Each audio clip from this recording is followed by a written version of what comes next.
অরিহান, হ্যাঁ, তোমরা দুই ভাই কি করছো? ধান খাচ্ছি। ধান খাওয়াচ্ছ? পায়রাকে? পায়রা ধান খাচ্ছে? এই খেয়ে দিয়েছে?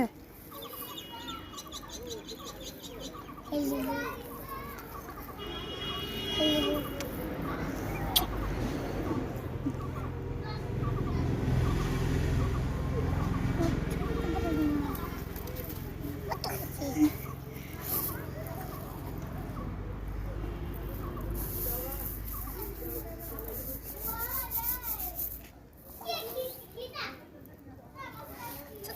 ছুটি দাও